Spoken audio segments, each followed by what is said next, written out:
Chapter 1. Democracy in the Contemporary World. Civics. Social Study. Question and answer.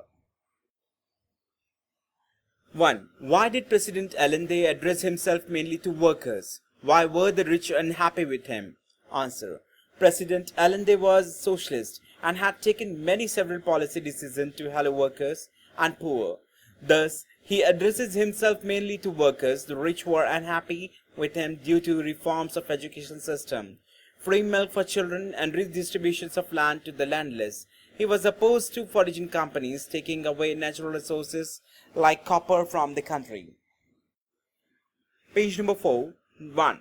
Did the army have any legal right to arrest the defense ministers of the country? Should the army have the power to arrest any citizen? Answer. No. The army didn't have any legal right to arrest the defense ministers of the country. It is totally against the law. They also don't have power to arrest any citizen. The main duty of army is to protect country from the external threat. Page number 6. 1. Why was the independent trade union so important in Poland? Why are trade union necessary? Answer. Poland at that time had only one workers' union controlled by the Polish United Workers' Party. So there was autocratic rule of this party. People could not form independent unions which voiced their grievances. There was no freedom of speech. Trade unions are necessary as they help in maintaining or improving the conditions of the workers. They represent the workers' views and demand to the management and fight for their right. Page number 10. 1. Looking at these maps, which period do you find most important in the expansions of democracy? Why? Answer.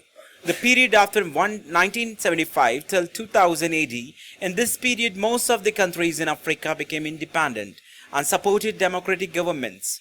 The USSR broke up and 15 independent states emerged, most of them choosing democracy. Many colonized countries also gained independence and marches towards democracy. Page number 11. 1. Why were women given voting rights much later than men in most countries? Why did this not happen in India? Answer. Many European countries became democratic by the beginning of 20th century, but women didn't have voting rights because they were being not considered equal. They thought women were not capable of making decisions. They should stay at home, did household works, and look after children. Thus, they were given voting rights much later than men. In India, constitutions makers didn't make any discriminations and granted universal adult franchise, which gave voting rights to everyone above the age of 18. Page number 13. 1. What should be the policy of the government of India towards the military rulers of Myanmar? Answer. The government of India can support Suu Kyi in all international forms and demand for freedom without interfering in the domestic affairs of the government of Myanmar. It must fight for her freedom under human right. Page number 14. 1. Should there be a world government? If yes, who should elect it? And what power should it have? Answer. Yes, there should be a world government and it should have representatives of all the nations, with each nation given the same status. Each nation should send its own representatives elected by the people. They should have powers to fight for human rights and democracy. Page number 15. Should the permanent member of the UN give up the power to veto? Answer. Yes, they should. The 5 veto powers should not be allowed to dictate terms to the rest of the world. The generally UN interest. Exercise 1. Which of the following does not lead to the spread of democracy? A. Struggle by the people. B. Invasions by foreign countries. C. End of colonialism. D. People's desire for freedom. Answer is B. Invasions by foreign country. Second, which of the following statement is true about today's world? A. Monarchy as a form of government has vanished. B. The relationship between the different countries has become more democratic than ever before. C. In more and more countries, rulers are being elected by the people. D. There are no military dictators in the world. Answer is C. In more and more countries, rulers are being elected by the people. Page number 20. Third, use one of the following statements to complete the sentence. Democracy in the international organization require that. A. The rich country should have a greater say. B. Countries should have a say according to their military power. C. Countries should be treated with respect in proportion to their population. D. All countries in the world should be treated equally. Answer is D. All countries in the world should be treated equally. 4. Based on the information given in this chapter, match the following countries and the path democracy has taken in that country. A. Chile. Path of the democracy. 1. Freedom from British colonial rule. B. Nepal. 2nd. The end of military dictatorship. C. Poland. 3rd. End of the one-party rule. D. Ghana. 4th. King agreed to give up his power. Answers.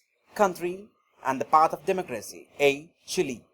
The answer is end of military dictatorship. B. Nepal. And the answer is the king agreed to give up his power. C. Poland. And the answer is end of one-party rule. D. Ghana. And the answer is freedom from British colonial rule. 5. What are the difficulties people face in a non-democratic country?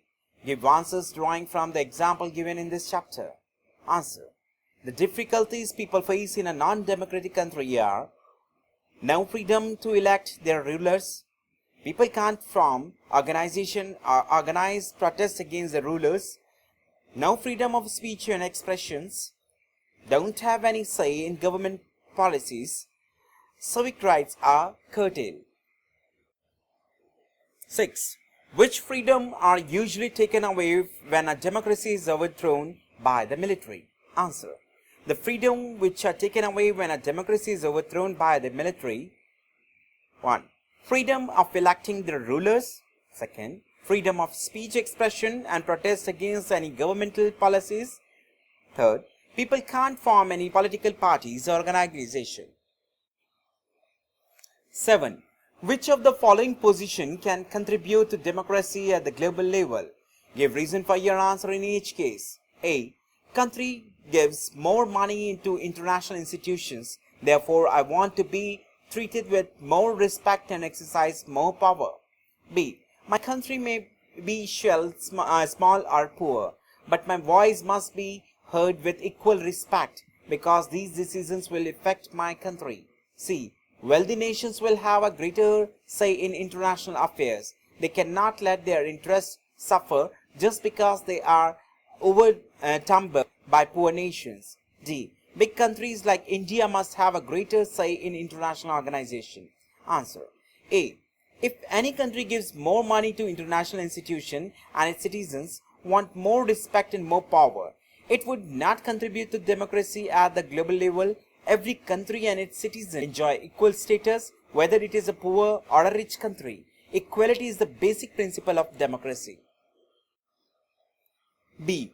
This position totally contributes to democracy at the global level as democracy gives equal right to every people. The wealth and the size of a country doesn't matter in global democracy. C.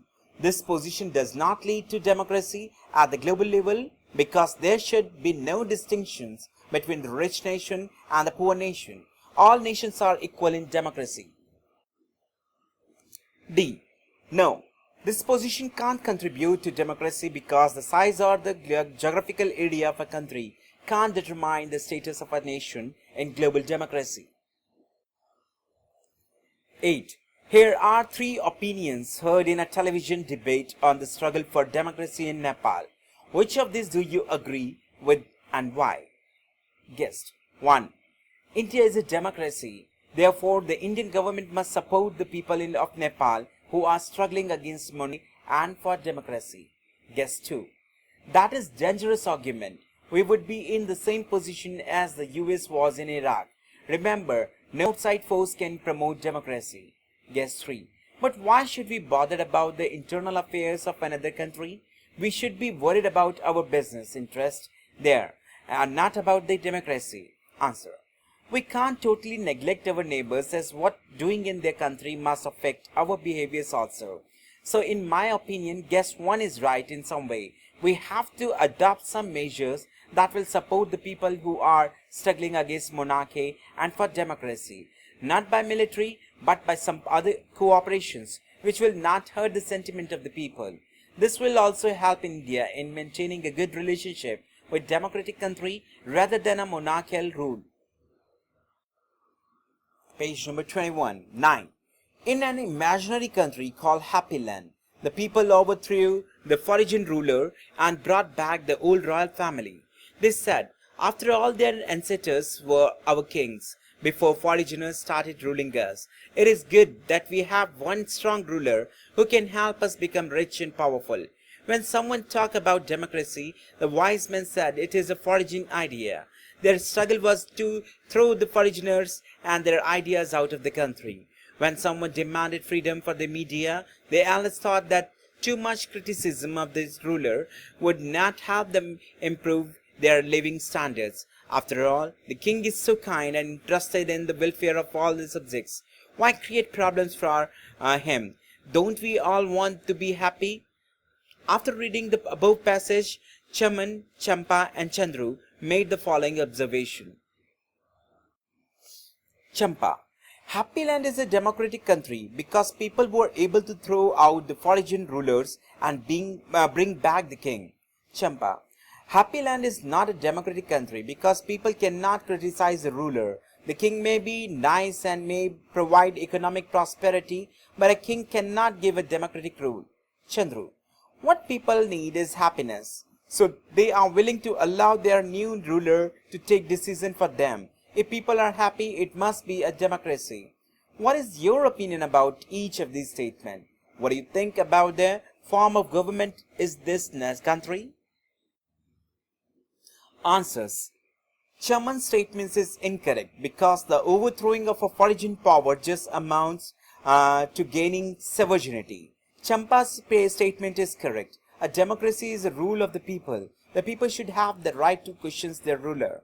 Chandru's statement is incorrect. Happiness of the people is only one factor of a democracy. The people might be happy with the king, but he is not an elected representative. If you like the video, don't forget to press the like button and subscribe the channel for more videos. Thank you.